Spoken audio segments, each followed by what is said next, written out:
organizing this session and for giving me the opportunity to share with you some thoughts. As you said, I've been working on ethics and bioethics for a long time, and I enjoy doing this. So I hope I will be able to share with you some of my enthusiasm, and I believe why is it so important to have ethics as a bedrock.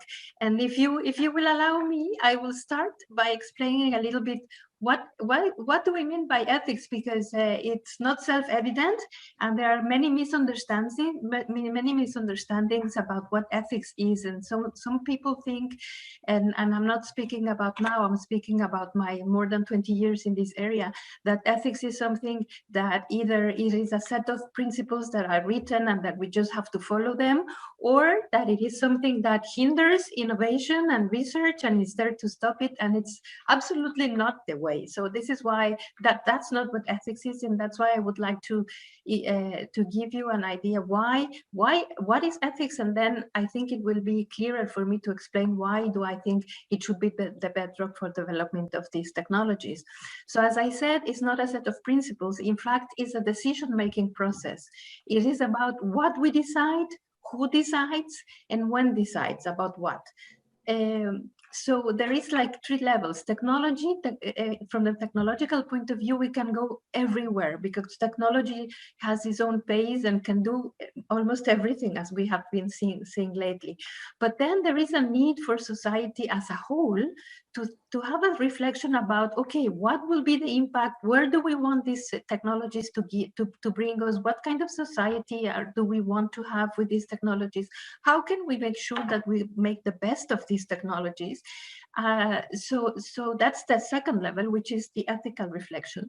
And something that is particularly important is that who is going to answer this question? How far to go? What will be the impact? What kinds of society? So this is another layer of ethics, which is there is no one voice to have an answer to this important question, because it's something that is really about the whole society. So it's really all those who are going to be involved and affected by these technologies that have to have a saying. And this is why we need to have a very inclusive and comprehensive process of societal thinking. And then we can have some kind of legislation at the end as the third step, because once society has reached any kind of agreement, then we need to make sure that there are some limits that everybody can respect, and that we make sure that all the common understandings are there and respected by legislation. But not everything is always also proper. It's not good to be legislated on as well. And I will talk about it later. So AI technologies are not value neutral. And I think this is also something very important, because ethics is about values, and no technologies are value neutral, because we decide why to develop one or another, because there is something that we believe is important. And if we believe there is something important, like development, for example, and we are developing because we develop these technologies because we think this is going to be it will be better for sustainable development or for economical development, that means that's the value that is behind. So no technology is value neutral. So that's why they should be firmly grounded on certain common foundations of human values, and in particular the international human rights framework. And this is something that is common to all of us that we work at the UN. AI technologies and all the emerging technologies are always evolving, and they need to be constantly accompanied by ethics. And if we think as ethics as a dynamic process, not as a set of principles, but as a process that accompanies the development of technologies, to ensure all the time that human rights and fundamental freedoms are always protected, and those values that we care for are protected. So it's not to hinder, again, innovation, but it's also always to make sure that we keep pace with these developments, with the reflection about the impact on these technologies. Is about as I said before, is about making explicit the values that lie behind any technology, policy, choices, and actions that are applying to this human decision making. That's what ethics is. And the basic common ground, as I said, it would be human rights. Right, thank you. And that goes nicely into the kind of a follow-up question I wanted to ask, because of course it seems that it's evident that when we think of developing a specific technology which could be considered emerging, we need to do it in an ethical manner. Of course, I mean, with the understanding that should be anchored to respect of human rights. So maybe, I mean, if you can tell us, I mean, a little bit more like what exactly do you think should be done to shape this, to shape the emerging technology in an ethical manner? So what are the possible measures how we could ensure that there is also this element of human rights, let's say, in a say compliance in a way, no? Yeah, sure. Well, I think one of the things it is one of the important things is to ask the right questions. This is also about ethics, is asking the right questions, like if these technologies are improving the quality or not, what are the benefits and risks of these technologies, but who is going to define them, which are the risks. We know that, for example, that there are so many risks. We are doing a lot of things with environment, for example, with to manage problems with environment. With AI, but we also know that AI is causing a lot of harm on the environment. So it's also, so again, it's posing the right questions.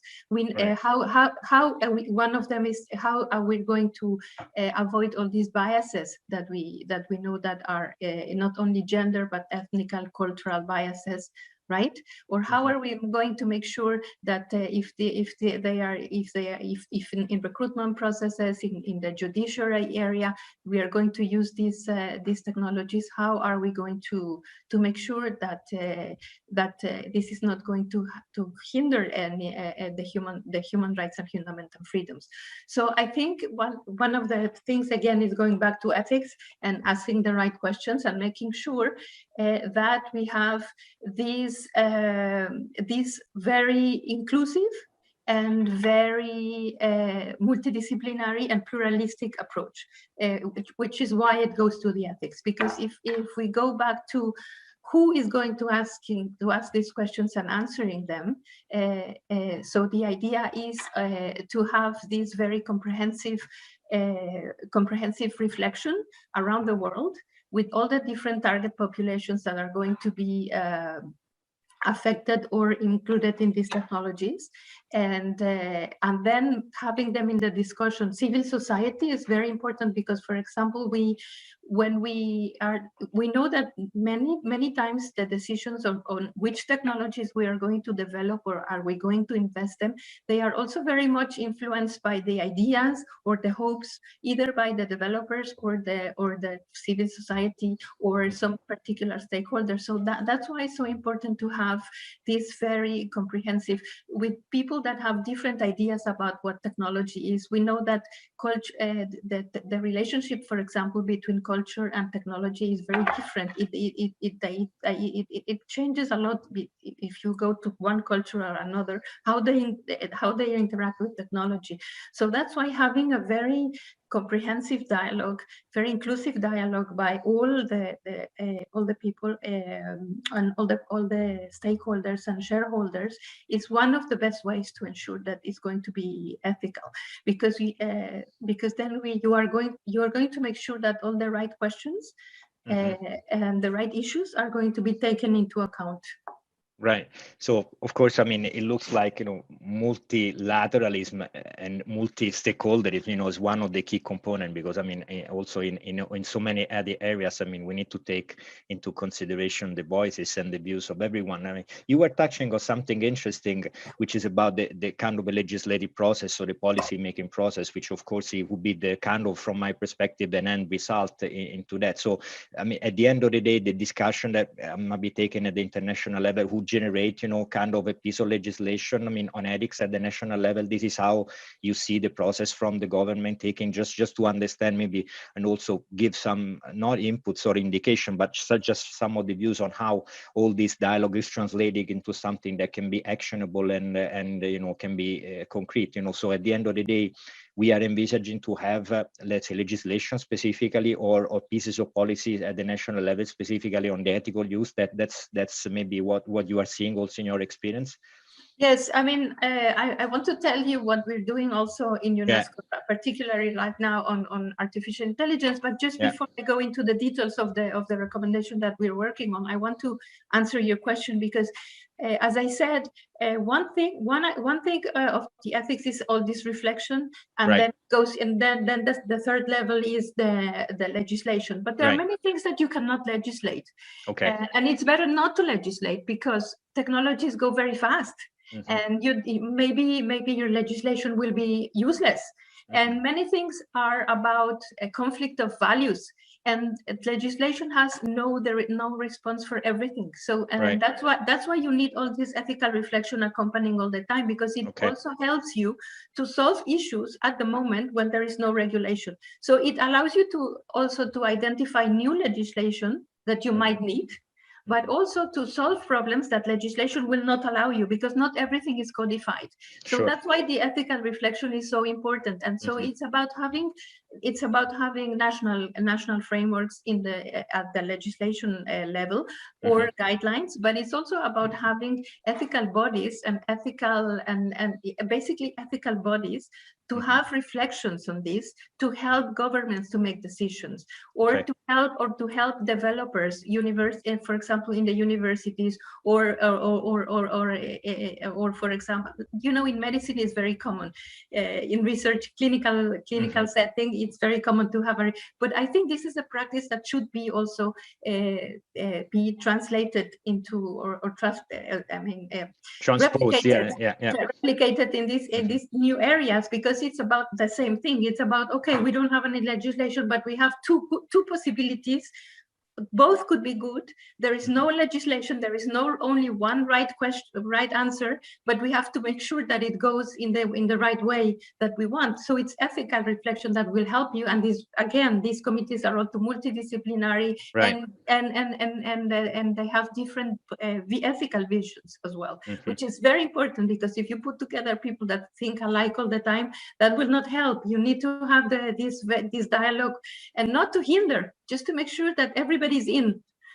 Right. So what we're doing, this is just to answer the Sure. first question you answered, but then I want to tell you what we're doing about Yeah, that would be artificial interesting intelligence. also for the audience, because I mean, UNESCO is very much engaged, and I understand that there was, Yes, kind of lots of work to generate, this kind of an aggregation of views, and then possibly give back to the membership to guide the discussion, right? So absolutely. yeah. We are in the process of very advanced on developing Hmm. the first global instrument that will be ever, because Okay. UNESCO has more than 30 years working on ethics of science and technology and bioethics, and we have more than 4 normative instruments that have been adopted, Hmm. mainly on genetics and bioethics and ethics of science and technology, climate change, as the scientist and the status of science. So this recommendation is about ethics on AI. Okay. And the idea is that we are moving forward. So we have a very strong document. It will be really the blueprint for lawmakers, but also for, as we are saying, for the whole audience, and to have a compass, an ethical compass on how to apply artificial intelligence.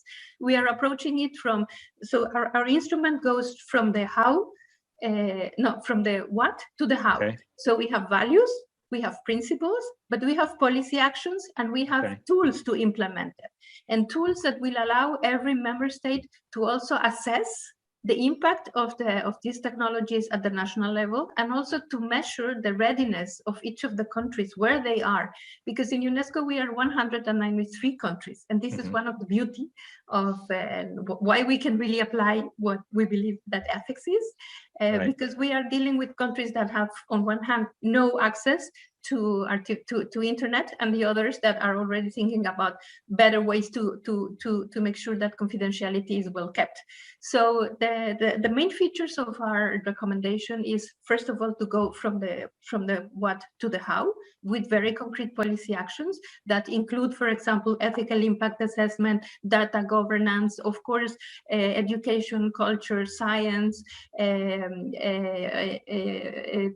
there are 2 very important chapters. One is, as I said, of the policy recommendations, is about environment, and the other one is about gender. I think it's really transformative in the sense that it implies mobilizing funds and having positive actions to make sure that women are having equal participation. Mm-hmm. And so this is another important fact, important feature. So it really covers all the areas, mainly because it's also about labor, about culture, creativity, communication, of course, miscommunication and disinformation and all these things that are so close to not only to democracy, but also to another chapter that we have, which is mental health and well-being, because we know how much this influences and has an impact on depression and other kind of issues that we have seen in people. And then so it covers all the issues and areas that includes future of work in a way, and labor, because it's related to skills. Mm-hmm. that they are needed, AI literacy. And one of the important key issues is that all these tools that I've just mentioned, the ethical impact assessment and the readiness methodology, that in fact we are working together with ITU to try to develop some kind of some landscape about this. We want to know how ready countries are, not only from the technical point of view and from the normative legislative point of view, but also from the cultural point of view, the literacy point of view, and how can we make this. So for us, one of the main issues again is that all these tools and all these policies, and it's written in the document, they need to be developed in an inclusive and diverse way, as I defined before. Because for us, something that is also very important, for example, is to make sure that marginalized populations, that languages will not be lost in these processes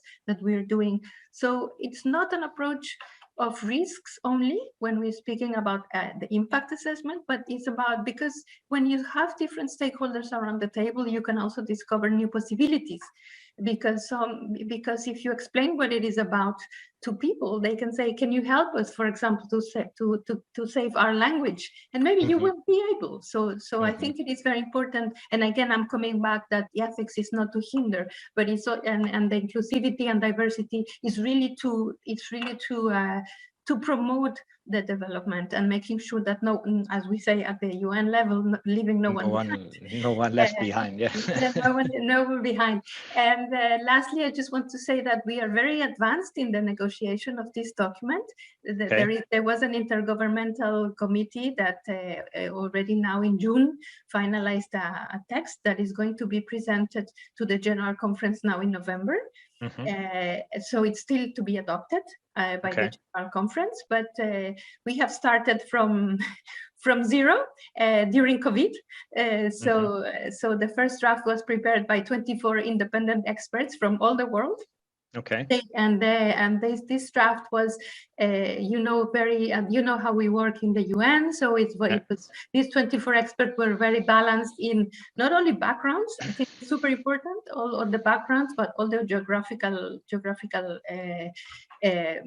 areas we cover, but also the backgrounds, including, for example, having people that have worked with private sector or civil society, and academics, philosophers, technicians, economists, philosophers, etc.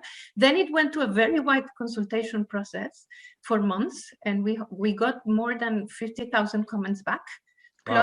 Plus 11 regional consultations with the different regions, 2 specifically with youth.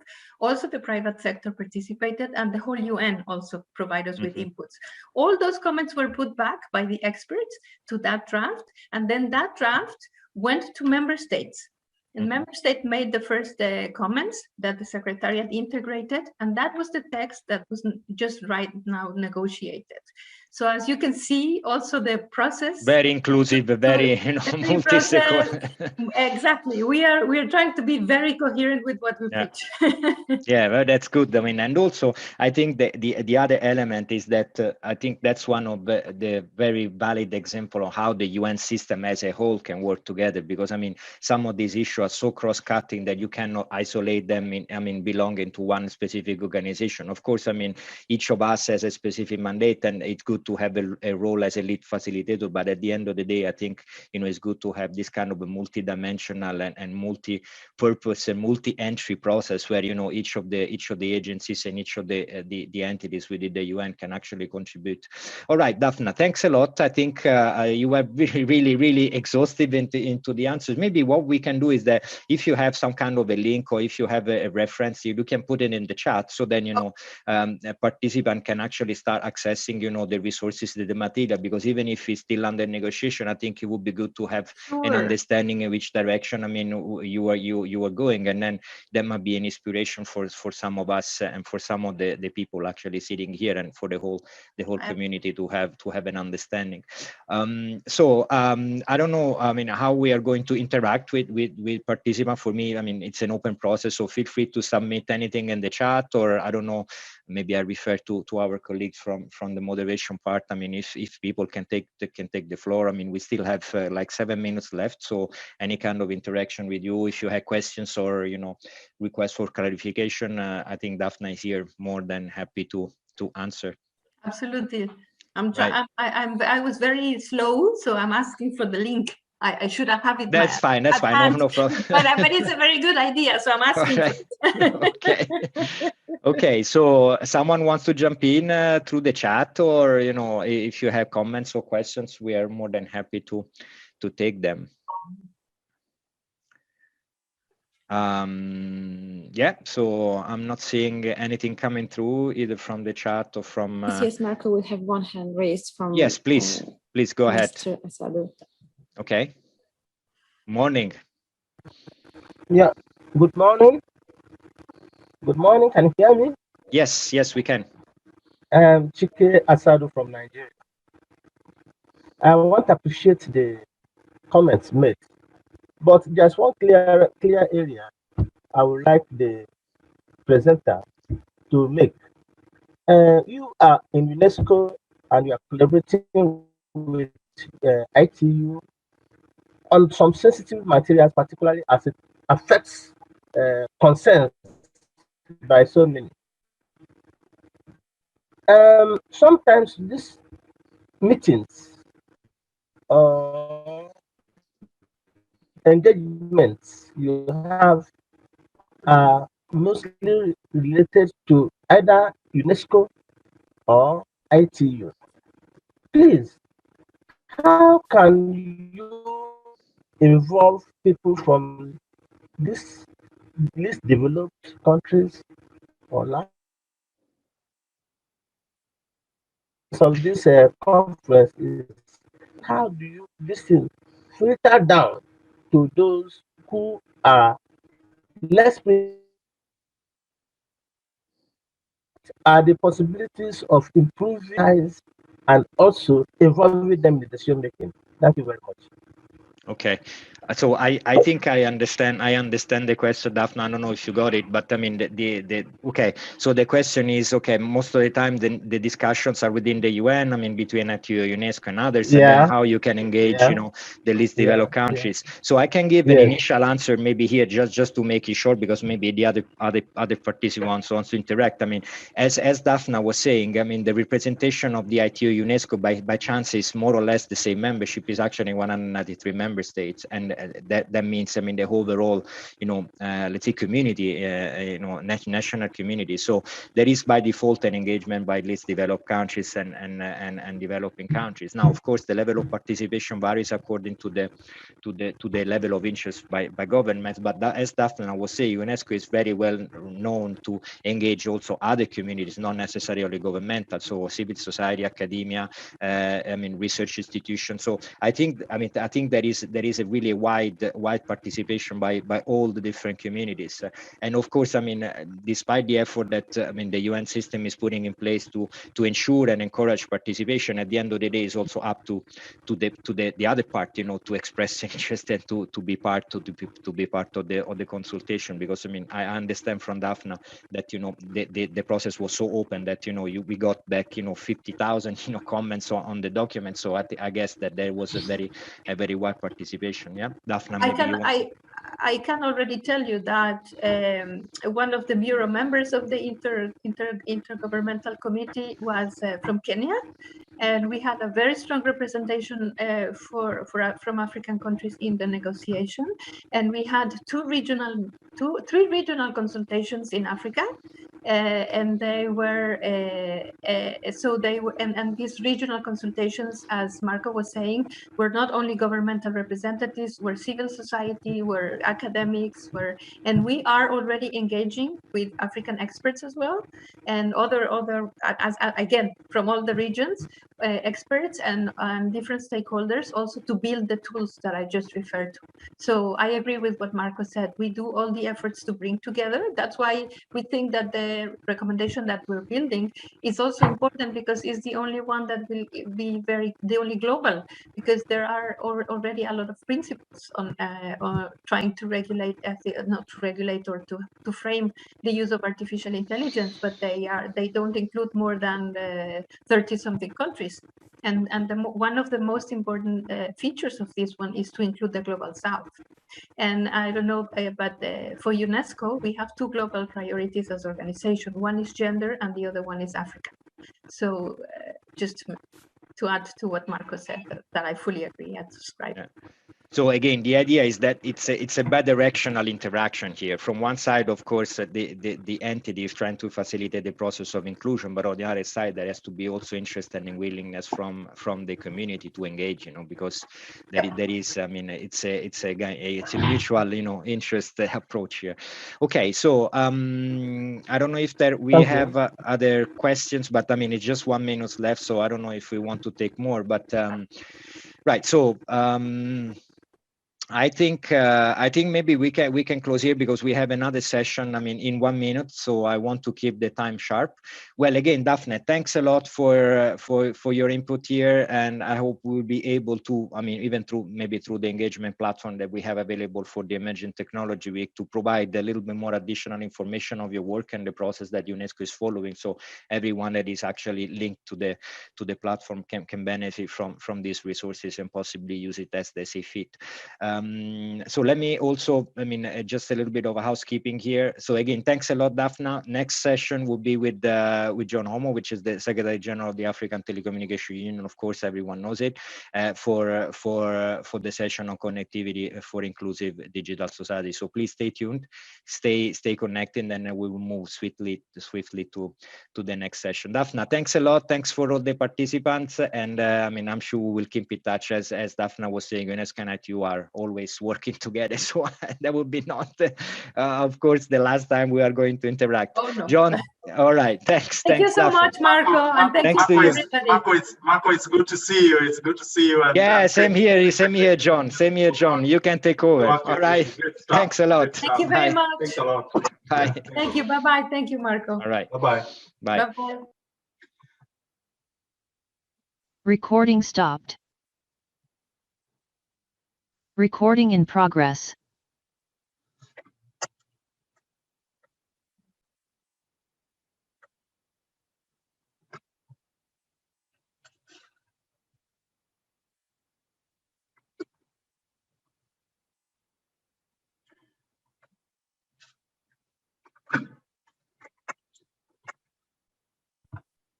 Hi, everyone. Good morning, good evening, good afternoon, depending on where you are. I hope you can hear me. Yes, good morning. Yeah. Aminata, can you confirm hearing me, Aminata? Yes, I'm here. I can hear Great. you. Thank you very much. We've just had a great, a very engaging session with Marco and UNESCO, and this dovetails right from that. And so I want to welcome each and every participant. Certainly thanks to the ITU for organizing such an interactive event this morning, or this morning Central European time, that is. We will be discussing the role of connectivity and emerging technology for creating more inclusive digital societies, especially in the post-COVID area, and with a specific focus on some of the presentations that we have seen, especially from the countries that are in play. We will hope that the panelists can share their experiences using emerging technologies and models for connectivity, for that matter, towards a truly digital transformative environment, and focusing on the challenges and opportunities for implementing inclusive connectivity solutions. I just want to confirm that Chaco is in. Aminata, Chaco is in. I understand. Hello. One of us. Yes, I am. Great. It would be nice to see you. Funke Atanda. Thank you. Thank you. Hi, yes, I'm here. Funke, good to see you. Dorcas. Dorcas. So, John, I'm informed that Dorcas has an obligation. She may be joining us later or not. All right. When she comes in, just side chat me, and we'll allow her to join. Keita. All right. We may also be having a delay in Keita joining us. Karimot is very special to us today because she will be sharing a very incisive poem about the subject that we are discussing today. Is Andrew JJ in? Andrew? Yes, John, I'm here. All right, Andrew, take over with your welcome remarks. Go ahead, sir. Thank you, Mr. Secretary General, my friend John Omo, partners, especially the ones that are here present today, our very, very hands-on panelists that you've just mentioned, distinguished ladies and gentlemen, I really can't thank you enough.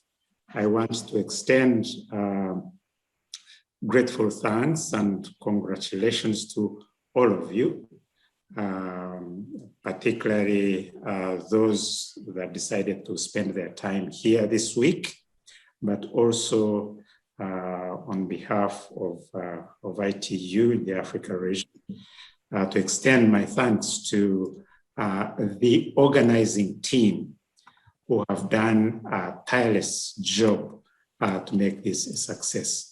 So as I focus today, emerging technology for connectivity, accelerating digital transformation in LDCs and seeds, this really demonstrates the importance of digital transformation in support of member state economies.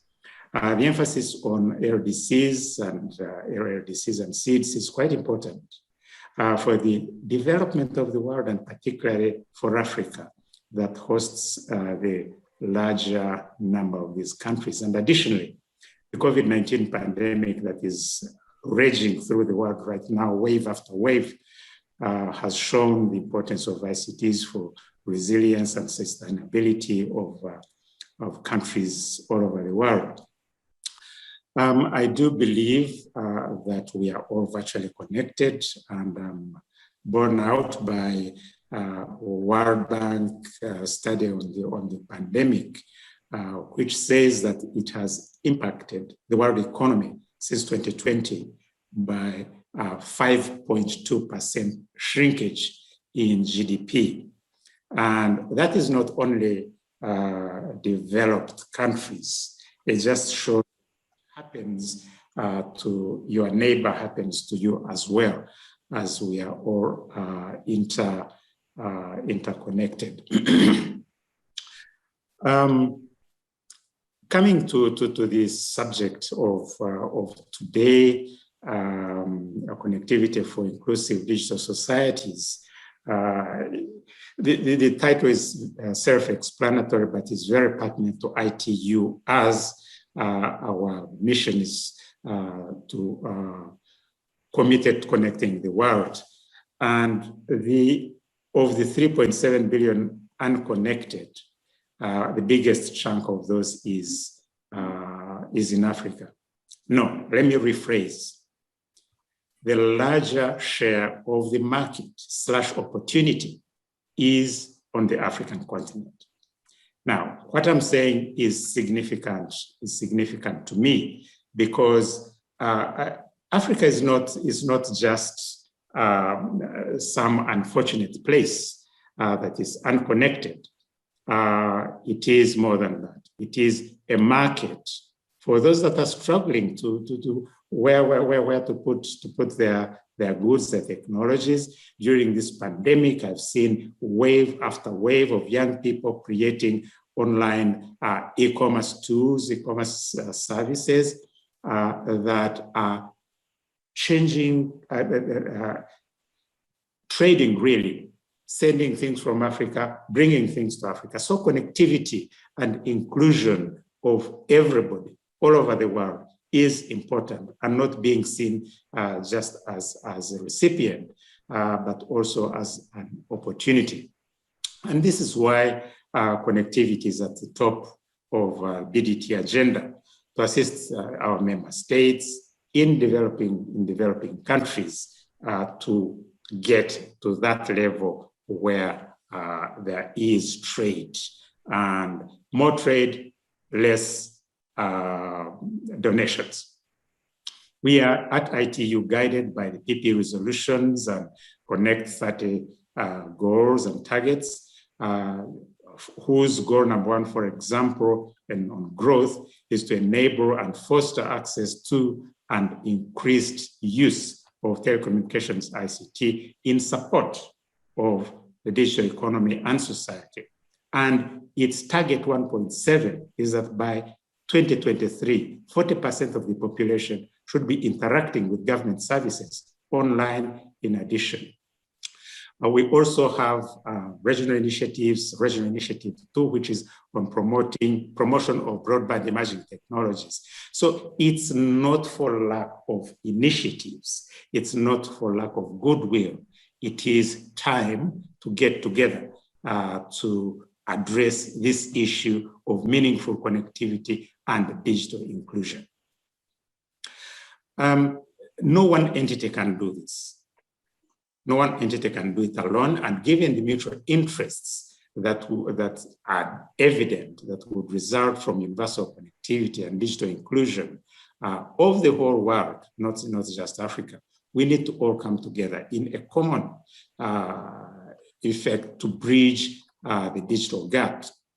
Digital gaps, be they financial, be they gender, be they generational, and others. We need to, in order to thrive as the human race, we need to get together and address these issues together. So as the regional director of the ITU for this region, for Africa, I want to really acknowledge partners like the EU, D4D Hub, Team Europe, and other significant European initiatives in the framework of Africa-Europe Partnership, with ITU as a strategic partner. I also want to acknowledge the World Bank, which is putting its full weight behind the Africa Moonshot aimed at universal connectivity. So, ladies and gentlemen, most of these initiatives focus on LDCs, SEEDs, and LDCs, and with a target. There's target on SDG 4 on quality education, SDG 9, industry, innovation and infrastructure, 11 on sustainable cities and communities, 17 on partnerships for goals. And indeed, emerging technologies are about innovative technologies that will encompass, among others, artificial intelligence, Internet of Things, 5G, cloud computing, and many, many others, and how this can be applied to indeed bridge this gap. I know that most of these have been discussed, and I know that a lot of them are going to be discussed by your colleagues and on the panel that I called hands-on, because I've seen their bios. So I will leave this to them. But let me say this as I conclude. I want us to look at these issues in partnership, and particularly in partnership with the private sector. And the Edison Alliance, according to the World Economic Forum, has taken this bull by the horns and involved private sector. I think this is the way, because when private sector can see the benefit, the profit that comes from the critical mass that is created by everybody being connected, that is when we are going to achieve universal connectivity. John, thank you very much for the opportunity, and I am really all ears to hear what has to be said in this session. Thank you. Thank you very much, Andrew. We'll take that as our keynote. We'll take that as our keynote, you know, the role of connectivity, the fact that we are not short of initiatives, regional initiatives, continental initiatives, so many initiatives, and that the fact that what we need to grapple with now is that really it's time to act. It's time to walk. It's time to run. And we can only run, we can only walk faster and further if we're in partnership with the international organizations, partnership with the private sector, governments realizing that their role is one, but there are indeed other players that we need to bring on board in order to steer development, civil society organizations, communities, and all that. And so thank you very much for that keynote address, Andrew. We thank you for that. Now, as I've mentioned earlier, this session will discuss the role of connectivity and emerging technology for creating more inclusive digital societies. And so connectivity, in order to have more inclusive digital societies, we have with us Chako Amant, Head of Projects, La Differo. We have Fanke Atanda, Senior Manager, IMQ. Dorcas, if she has joined, or if she will join, Dorcas is the CEO and founder of Open Business Africa Limited. Montaya Keita, CEO and founder of Tulip Industry, if she will join. And we have a young person from Nigeria who will recite a poem for us. And so the bios of our distinguished speakers are uploaded, so I won't spend so much time on them. Now, before giving the floor to the speakers, let me announce the launch of the SGI report, where we have a short, I think 3-slide presentation, and then that will be followed by a short video thereafter. Can we have that on the screen, please?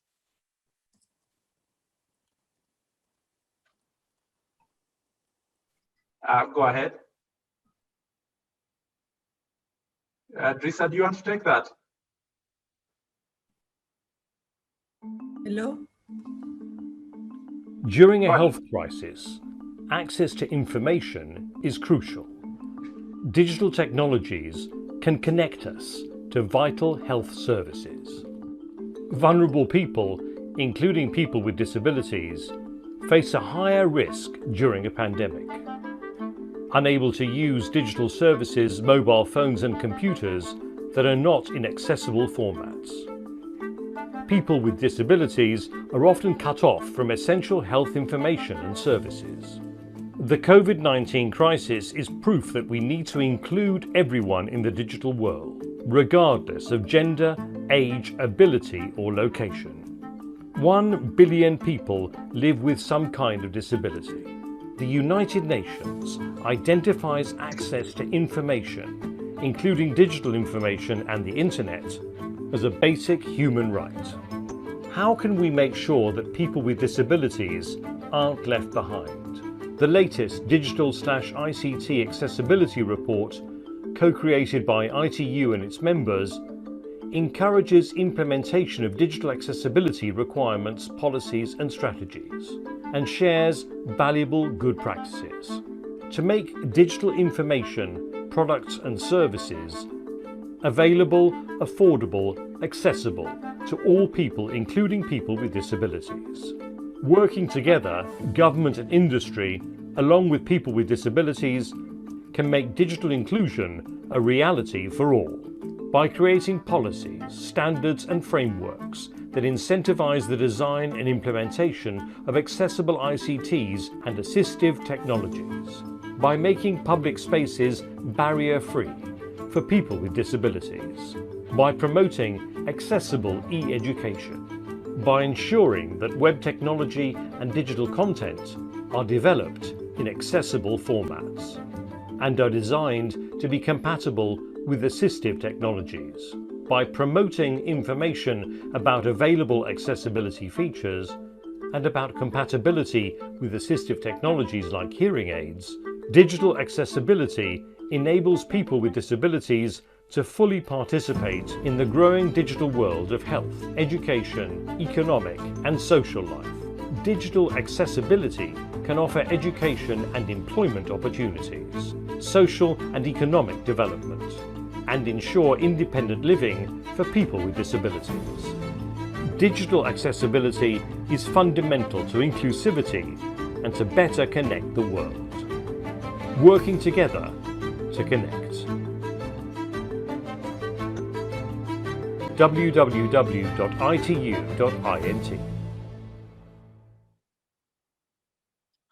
Thank you very much, ITU, for sharing with us that particular video. It basically emphasizes the need for collaboration again in terms of the policies that we develop, the regulations that we come up with and implement, and the various standards that we can have in terms of ensuring that all facets of our population or economy are ingrained in the digital economy, be it education, be it health, be it the disabled, be it the aged. And so I want to thank you very much for that video. If you can take it on the screen, unless there is another presentation. Hello?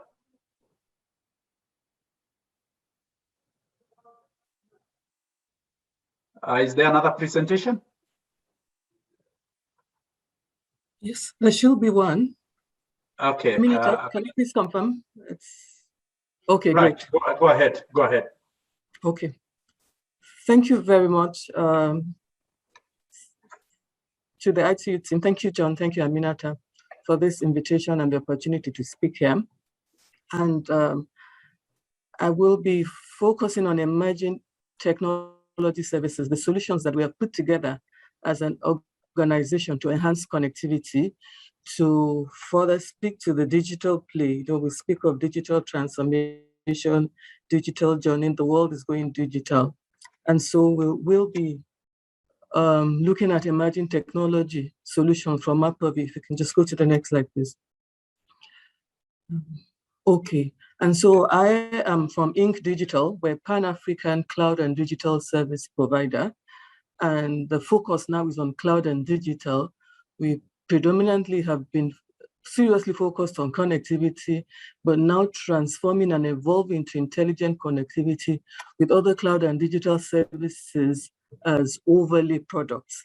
And so as we go on, our promise to our organizations is we connect business data securely and seamlessly. And I'll go on to the next slide, which speaks to our product portfolio. The next slide speaks to the product portfolio. So at the foundation, at the bottom is intelligent connectivity, and good enough, the focus now is on connectivity. But we say we're not a service provider. We've evolved over the years from a telecommunications company to total communication solutions and more to cloud and digital services provider. And now what we do is with intelligent connectivity as the foundation, we're able to overlay services, digital solutions such as SDN, Edge AI, cloud and hosting, and a lot more to be able to ensure that our clients, our discerning clientele, now are evolved on this journey to digitalization. So let's go on, please. So if you look at the next slide, okay, one of the things that we're to discuss during this session is to look at challenges with connectivity. What challenges do we face in this part of the world? A number of them, they're numerous, but I'll just speak to 5 of them. Today we have the in-country distribution networks are not so great. So we know the cables have arrived Africa, there's WAX, there's Glo One, there's Main One, there's SICOM, there's so many cables, all built from Europe or North America into Africa. But you see here that beyond that, the in-country distribution networks are not so great. So it's perhaps even more expensive to transport data to major towns and cities across countries. It's cheaper to bring it into the country, but to take further to the hinterland, it's even more expensive. I'll put on my video quickly so that you can see my face and see who's speaking. And then to the expensive last mile access. We say that the owner of the last mile access is really the closest to the customer. If you own the last mile access, then you're very, very much in a relationship with the customer and you're able to be a trusted IT advisor, sell overlay services, be able to understand their pain points and translate that into solutions for them. But to have your own last mile access is not for the faint-hearted. You need to invest significantly in connectivity across the country. For some, it's via microwave. For some IT managers who are quite exposed, been to Europe, been to North America, they insist on fiber end-to-end. So you look at fiber build. Do we build fiber? Do we borrow or do we buy? It's very expensive. And then in locations where fiber cannot get to, we know for a fact that in this part of the world, we won't have 100% fiber across. And so we need access to spectrum. Spectrum also is required to take these services to the last mile. Now, access to spectrum means if you're looking for licensed spectrum, we go to the regulator. It's a task. There's application to be processed, there's approvals required, and after approvals, payment on an annual basis. So all of this stacking up on top of each other is not cheap. But by and large, yes, we're getting there, we're trying. And some do license exempt just to reduce the cost. It's also a function of the service and the experience. And then the last challenge really that I'll speak to is from the customer. So many customers in this part of the world, of course, sign contracts, annuity-based contracts, 1 year service, 2 years, 3 years. But you find out that suddenly the customer says, oh, I'm sorry, I can't afford these services anymore. We all experienced COVID last year. Many contracts were terminated, not because they had reached their end of life, but because the customer could not just fulfill their obligations. And really, you kind of want to understand them. So at times it's difficult to enforce these obligations. Now let's go to the opportunities. Nevertheless, it's not all pain, it's not all gloom. There are opportunities within connectivity, and we'll look at the next slide quickly, speaking to a number of opportunities within the connectivity space. So if we go to the next slide. Okay, so let's look at opportunities. Many towns and cities today are still underserved. They're still green. Coverage gaps still exist. I will say that there's no provider in this part of the world who can boast of 100% coverage. So the coverage gaps are still there, and we have enough to cover. So there is still some opportunity, many opportunities around here. Opportunity to extend connectivity to the hinterland. Many towns and cities are connected, but what about the rural areas? What about the far locations? What about the least developed areas, even within a country or within Africa? So the gap still exists, and there's opportunity for providers to go in and penetrate, to go in and expand their footprint. Also, the broadband penetration goals across the continent haven't yet been realized. So I use Nigeria as a case study, as an example here. In 2018, the target was 30%. It was before 2018, 18%. It went up to 30. We got up to 41. Now I'm happy to say it's gone as high as 50%. But that's not the goal. The goal is to ensure that everybody is connected. Everybody has access to reliable broadband, to reliable services. And so there are lots of opportunities abound if only we're patient enough to surmount the challenges and roll out networks to these locations. Now we hear digital transformation, digital journey, digitalization. Organizations will tell you, this is our transformation strategy. This is our digital journey. This is what we want to do. So they're embarking on this journey, and with digital solutions, they need digital solutions including alongside connectivity, really, intelligent connectivity, to be able to become the digital organizations that they intend to be. And you know what? With COVID in 2020, it only accelerated this digital transformation journey for many organizations. Companies, enterprises just transitioned into virtual working, remote working overnight once the pandemic hit us. So really, post-COVID, now we are in perhaps the now normal or the new normal. There are a lot of digital solutions required, work from home solutions, ability for everyone to work. Now we are in this conference organized by ITU. Before now, we will have gathered together in one country, maybe in Accra, in Togo, Nairobi, wherever. But now we're all over the world, joining in virtually. So that's the beauty of digital transformation as well. So I will say the opportunities abound if only we're careful enough to spot them and offer solutions to the company. Now we'll go to the next slide and we'll be a bit more specific. We look at the challenges that the enterprises face. Now I've talked about challenges generally from connectivity and the solutions, but that has been a more general approach. But let's look at typical organizations, the companies, the corporates that we serve, be it large enterprise, corporates, or even the small enterprise. They have challenges today. Many of them use traditional networks. Now we're speaking connectivity. Connectivity is about internet access, wide area networking. It's about head office to remote branch connectivity. And today, the most common one will be MPLS. MPLS is very, very quite familiar. Remote connectivity, remote to head office connectivity. Due to the license, dedicated bandwidth, private bandwidth, but bandwidth constraint. We're now seeing constraint in bandwidth. There are loads of applications coming out now, bandwidth-savvy applications. Before now, an organization could survive on 1 megabit or 2 to 4 meg. Now they're asking for upgrades, huge capacity. And so we see that for them to upgrade, it's also expensive. The MPLS networks are expensive for communication between branch office or from branch office to HQ, or even for those wanting to access their applications from the data centers or from the cloud. That's a challenge for them. They require upgrades to serve the constantly growing apps that they use, which are also bandwidth serving. Now, looking at these organizations, many of them will think, oh, we wouldn't put our traffic on internet. Internet is only backups. The best effort services, they're not reliable, they're not secure. But you see, that was then. Broadband was only considered acceptable as backup services. They will say it's unreliable.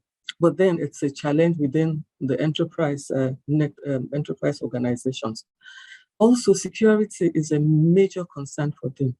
They want to be assured that the applications are secure, there won't be any breach, things will go on well. You know, we all know hackers are all over now, ethical hackers, good one, and all of that. And then applications are moving into cloud. Sorry to interrupt, Funke. If you can summarize it in another 2 minutes so that we get to the next one in the interest of time. Next one, okay, that's fine. So I will our applications also moving into the cloud. And so are these traditional networks able to serve cloud applications? Maybe not. So let's go on to the next slide and see what the enterprise is really looking for this day. So today, they want to connect every other location in their network. They want to access data center located applications and data and all cloud applications. And let's see how we have been able to provide a solution to this using digital solutions. So I'll speak to SDN, software-defined networking. You'll see that in the next slide. Is a method, is an approach where we use software to build networks such that these networks are programmable and are centrally managed from a single plane. We also use network function virtualization, where we separate these network functions from the hardware.